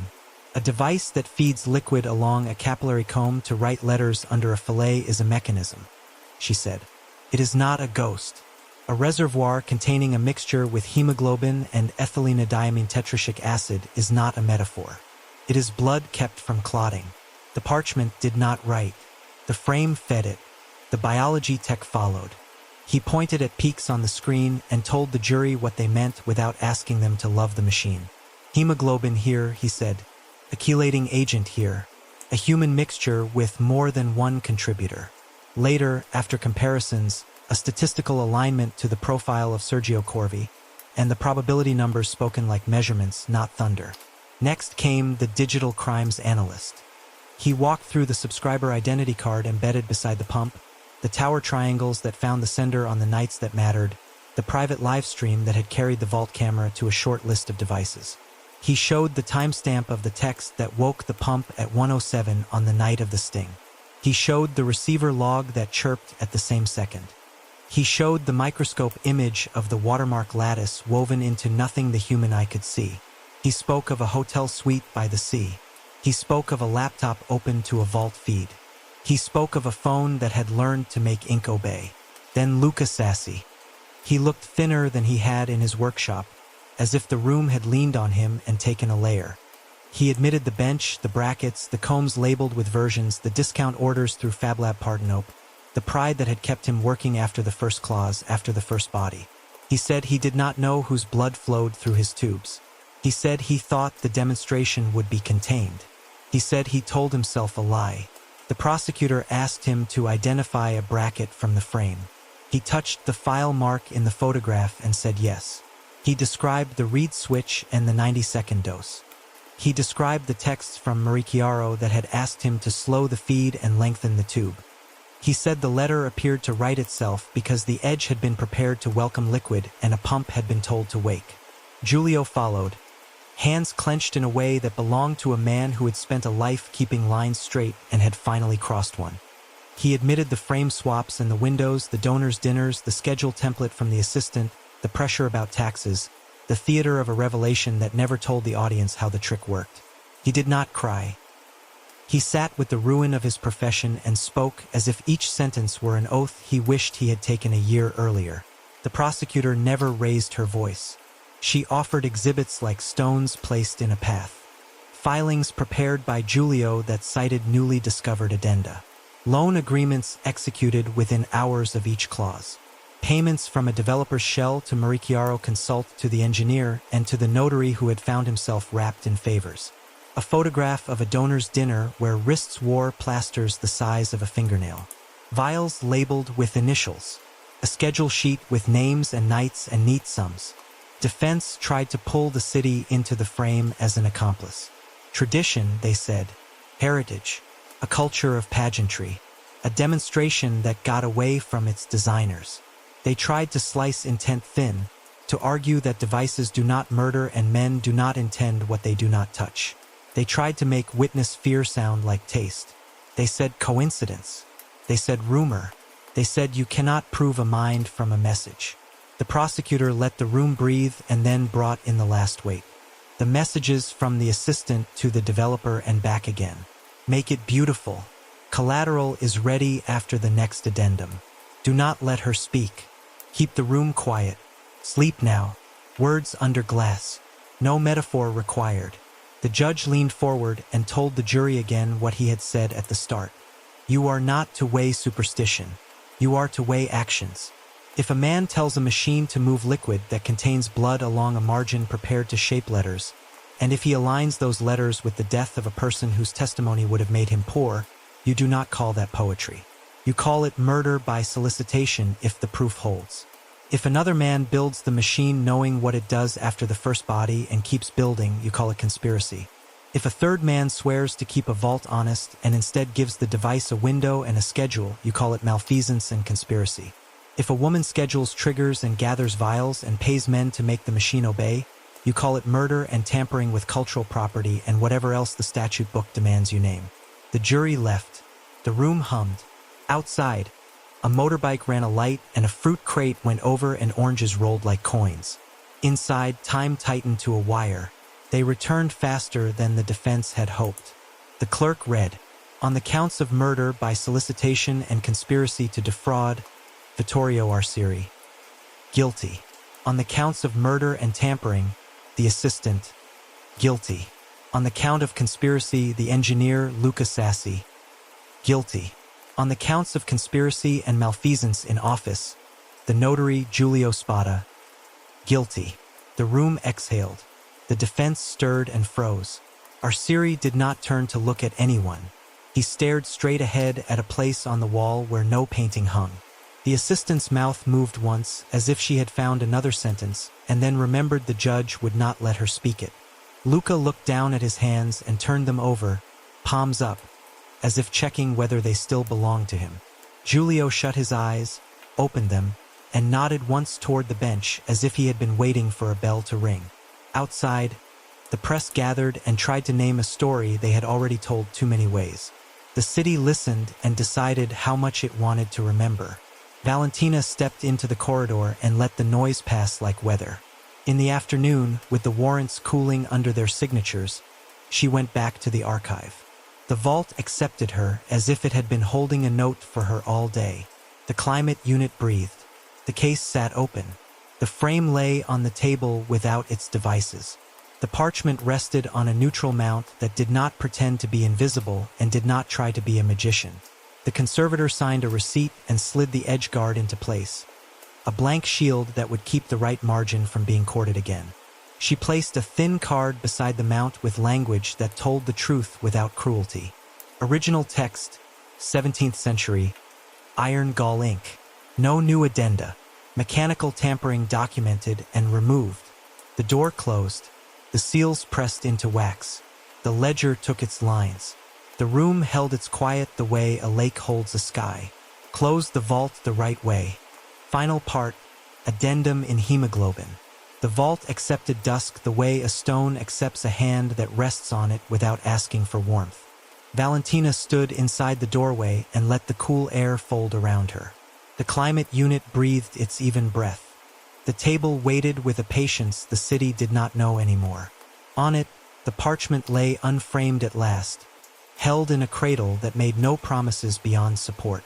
The conservator checked the ledger, signed, and stepped back. The new edge guard rested along the right margin. A simple strip with no romance and no ambition. No tubes, no comb, no hidden spine. The gilt fillet, freed of its mouths, gleamed under a cloth on a shelf like an antique bracelet that had learned manners late. "He is going to prison," the conservator said, meaning the man who had treated fear like a stamp he could press into any page. "The assistant will go too. The notary will share a smaller cell with the choices he made. The engineer will spend time with his hands quiet. The rest is yours." Valentina nodded. The parchment looked older without the frame. It wore its age honestly. The iron gall letters held their brown, a color like tea left to think. She moved the light and watched the lines breathe. The old strokes had cut their way into the collagen centuries ago and would not be persuaded to travel. They did not need anyone to believe in them. Near the right margin, just inside the guard, a faint stain caught the light and gave it back as if remembering a small injury. The tracer lattice from the sting had left a residue so slight that even the conservator had needed her best lens to agree it was there. To Valentina, it looked like a healed cut. "A record," the conservator said. "No more than that." Valentina bent closer and read several lines during which kingdoms had changed and streets had kept their names. She thought of the people who had stood near this same script and used it as leverage or shelter or memory. She thought of those who had tried to teach it tricks and sell tickets to the show. The page did not care about any of them. It would outlast everyone in the room if they let it. She touched nothing. It was her only rule in rooms like this. She let images move instead. Sergio in a bath.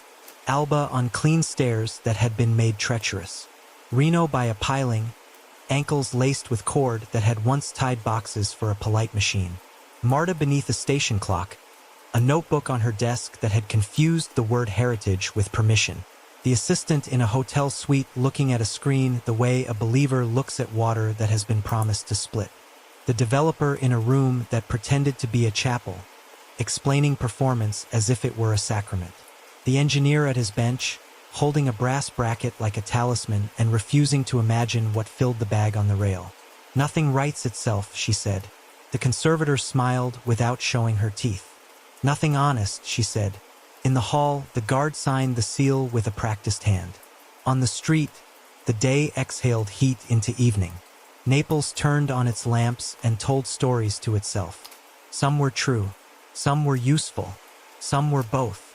Valentina closed the ledger. She looked once more at the right margin where the fear had entered and been turned back. The bell from a church down the lane spoke the hour. The sound arrived through stone like a pulse traveling through a wrist. For a moment the vault felt like a chest with a steady heart. Then the moment passed and it was only a room again, the kind that owes the world nothing except care. Outside, a vendor argued with a boy about a box of oranges and then gave him one for free. A woman laughed on a balcony as if the city had told a good joke at last. A scooter dragged a ribbon of noise down the block and tied it loosely to the corner before it let go. The air smelled like lemon and oil and old ink. Valentina walked to the door and looked back. The page lay still. The edge guard sat like a quiet guard dog that bites no one and refuses all bribes. The case would close and the room would sleep and the city would decide how much of the story to keep and how much to sell. That was not hers to bargain. Her work was to keep the object from being made into a mouth again. On the sidewalk she paused and let the street lift her. The trial had taken the temperature down. Fear had been turned into evidence and read aloud. Pump had been shown. A comb had been photographed. A chelating agent had been named until it lost its ability to sound mysterious. A schedule had been unscrolled. The names that once moved money had been printed on paper that would now live in other rooms with other locks. It was not a victory song. It was something steadier. A line written in a hand that expected to be checked. She took the long way to the corner where the photographer had once caught the donors with small plasters on their wrists. The gallery window now held a poster for a show about light and shadow that meant no harm to anyone. She stood a minute and looked at her own reflection between lamps and glass. She looked exactly like what the city made out of people who would not leave it. Tired, stubborn, awake. At home, she put her notebook on the kitchen table and wrote a simple closing because anything finer would feel like theft. Contracts do not wake. People wake them. With money, with threats, with engines hidden in frames. With blood they have no right to borrow. If a letter darkens while you watch, note the second. Then look for the path in. If someone says miracle, ask which pump they mean. She closed the book and let the silence sit where the television would have been if she had wanted company that did not argue back. The room smelled like basil and dust and the faint trace of a city that comes through clothes. She thought of the parchment waiting in the vault, of the tracer lattice that would sleep now under a curve the way a tiny net sleeps under a river. None of it was dramatic anymore. That was the point. The phone buzzed. A junior officer had sent a message that did not need a reply. Vault resealed. Camera reset. All quiet. She typed a word and sent it anyway. Good. The bell spoke again, later from farther away. She did not count. She let the sound fall over the city and then fade. She turned off the light and stood at the window until the street below settled into the kind of dark that is not black but a brown that remembers paper. The page will wait, she thought. The city will not. In the morning there will be a different call. In the morning there will be another frame with another idea of itself. In the morning there will be a task that wants to be mistaken for a haunting. For tonight, the vault held. The margin held. The letters held. The room where people had tried to feed fear into skin had learned how to refuse. Case closed. And so the parchment sleeps again. Under glass, under silence, under a city that has always known how to turn faith into business. Naples learned that night that ghosts do not write contracts, and miracles do not balance ledgers. It was never about the ink. It was about the hands that wanted the world to believe ink could think for itself. Detective Valentina Rossi left the vault with no proof of the supernatural, only evidence of something older and far less forgiving. Greed written in human blood. The letters will not wake again. But somewhere, someone will try because fear is still the cheapest ink. Thank you for listening to Somnolent Conspiracies. Stories of crime, silence, and the thin line between the living and the remembered. If the story kept you awake tonight, then perhaps it did its job. Stay curious, stay watchful, and remember, every shadow has a story, and we will be the ones to tell it.